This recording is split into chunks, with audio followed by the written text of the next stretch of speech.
Hello दोस्तों, welcome back to my YouTube channel. तो दोस्तों बात करें आईपीओ की, तो नेक्स्ट वीक मार्केट में एक और फार्मा की कंपनी का आईपीओ आने वाला है।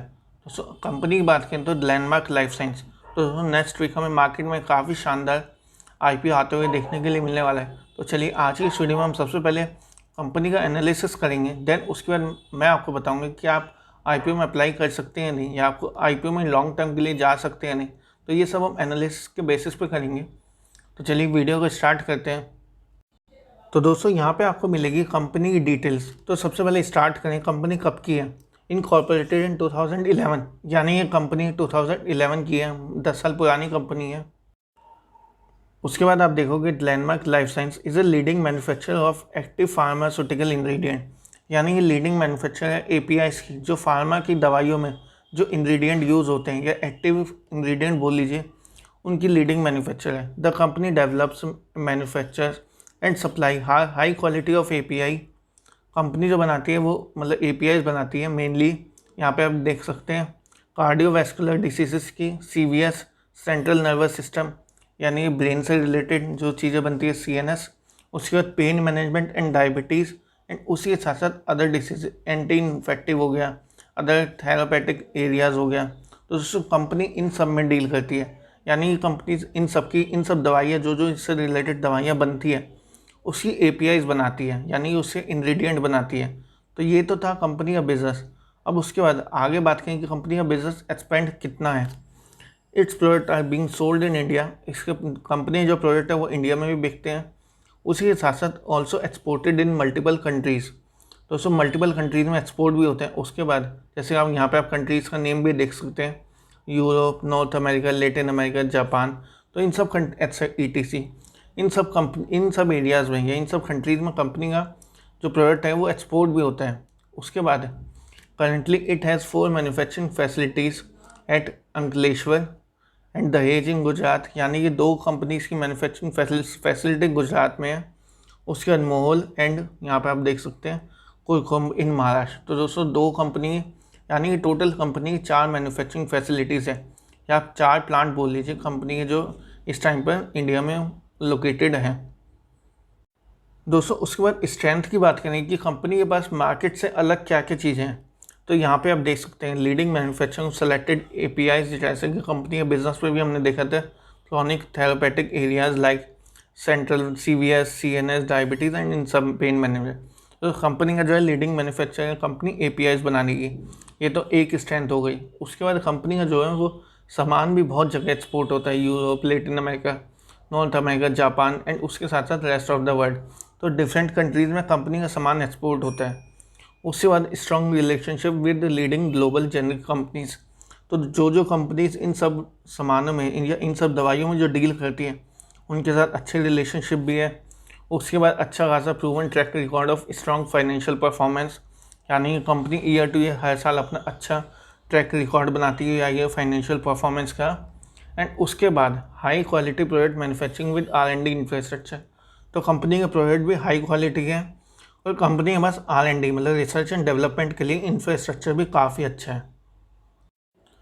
तो दोस्तों कंपनी के बिज़नेस की बात करें तो कंपनी का बिज़नेस तो अच्छा है एंड फ्यूचरिस्टिक बिजनेस है, एंड फार्मा के बिज़नेस आगे फ्यूचर में भी चलने वाले हैं। दवाइयाँ बननी बंद थोड़ी ना हो जाएगी। तो कंपनी का बिज़नेस तो अच्छा है एंड कंपनी के पास स्ट्रेंथ भी अच्छे हैं। अब कंपनी के प्रोमोटर्स की बात करें तो कंपनी का प्रोमोटर सिर्फ सिंगल एक कंपनी है, ग्लेनमार्क फार्मास्यूटिकल लिमिटेड। तो दोस्तों Glenmark life science and pharmaceutical में रिलेशन ऐसा है कि पहले सिर्फ ग्लेनमार्क फार्मास्यूटिकल होता था, उसके बाद इन्होंने अपनी एक सब्सिडरी कंपनी ओपन करी जिसे इन्होंने नाम दिया ग्लेनमार्क लाइफ साइंस, जो कंपनी सिर्फ एपीआईज में डील करती थी। तो दोस्तों उसके बाद ग्लेनमार्क लाइफ साइंस कंपनी ने अपना बिजनेस शुरू किया एंड ये सिर्फ सिंगली एपीआईज में ही डील करती है मैक्सिमम। तो इनकी पेरेंट कंपनी है ग्लेनमार्क फार्मास्यूटिकल लिमिटेड। उसके बाद दोस्तों कंपनी के फाइनेंशियल्स की बात करें कि जो कि सबसे इंपॉर्टेंट है मार्केट में, क्योंकि मार्केट फाइनेंशियल्स पे ही चलती है। जैसे जैसे कंपनी का रिजल्ट होगा वैसे वैसे मार्केट में शेयर चलने वाला है। तो सबसे पहले आते हैं कंपनी के एसेट के ऊपर। दोस्तों यहाँ पे आप डिटेल्स में देख सकते हैं, ये सब डिटेल्स मिलियन में है। ये हमारे पास 31 मार्च 19 का डेटा, ये 20 का डेटा एंड ये 21, यानी कि 3 साल का डेटा हमारे पास है। उसके बाद सबसे पहले एसेट की बात करें तो 14753 से लेके 17256, यहाँ पे भी ईयर ऑन ईयर कंपनी के एसेट्स बढ़े हैं। उसके बाद 2021 की बात करें तो 19970, तो यहाँ पे भी कंपनी के एसेट्स बढ़े हैं। तो ईयर टू ईयर हमें कंपनी के एसेट्स में अच्छी परफॉर्मेंस दिखी। उसके बाद कंपनी के रेवेन्यू की बात करेंगे। कंपनी का रेवेन्यू यानी कि कंपनी ने इनकम कितनी करी है ईयर टू ईयर, तो 8868 से लेके 15493 यानी कि डबल एक अच्छी इनकम है। उसके बाद 18859, तो यहाँ पे भी कंपनी ने ईयर ऑन ईयर अच्छी जंप दिखाई है अपनी इनकम में। दोस्तों अब आते हैं मेन कंपनी के प्रॉफिट के ऊपर। आप कंपनी के रेवेन्यू में से एक्सपेंस हटा दीजिए तो वो बचता है कंपनी का प्रॉफिट। तो कंपनी के प्रॉफिट की बात करें, जो कि सबसे इंपॉर्टेंट बात है कि कंपनी कहीं अपना पैसा बचा भी पा रही है नहीं, प्रॉफिट में भी है या नहीं। तो यहाँ पे 1955 से लेके 3130 यानी कि यहाँ पे भी 50% का अच्छा खासा अप है। उसके बाद 3515, तो यहाँ पे भी कंपनी का ईयर ऑन ईयर अच्छा अप दिखने के लिए मिला है। ऑल्दो 20 से लेकर 21 तक काफ़ी हमें इतना अच्छा रिजल्ट तो नहीं देखने के लिए मिला जैसे लास्ट ईयर मिला था, लेकिन कंपनी ने अपसाइड ही रही है, यानी कि कंपनी लॉस में बिल्कुल नहीं है। एंड ये जो सिचुएशन थी इस साल की काफ़ी वर्स्ट सिचुएशन भी थी। ऑल्दो फार्मा की कंपनी ने अच्छा परफॉर्म किया, लेकिन जैसे इनके मैन्युफैक्चरिंग पे इफेक्ट आया होगा लॉकडाउन की वजह से, तो उसकी वजह से इनका प्रॉफिट थोड़ा सा नीचे आया है, लेकिन अभी भी पॉजिटिव में एंड अपसाइड ही जा रहा है ईयर ऑन ईयर, जो कि अच्छी बात है। उसके बाद आते हैं कंपनी अपना IPO मार्केट में ला किस ले रही है। तो दोस्तों सबसे पहले रीज़न की बात करें कि कंपनी अपना IPO ला किस ले रही है, to make payment of outstanding purchase consideration to the promoter, यानी कि कंपनी जो पेमेंट बची हुई है ग्लेनमार्क लाइफ साइंस की इसके प्रोमोटर की तरफ, यानी कि ग्लेनमार्क फार्मास्यूटिकल की, तो ये कंपनी अपनी पेमेंट क्लीन करने वाली है, मतलब क्लियर करने वाली है टू स्पिन ऑफ, जैसे आप यहाँ देख सकते हैं, to the for the spin off the API business from the promoter into the company.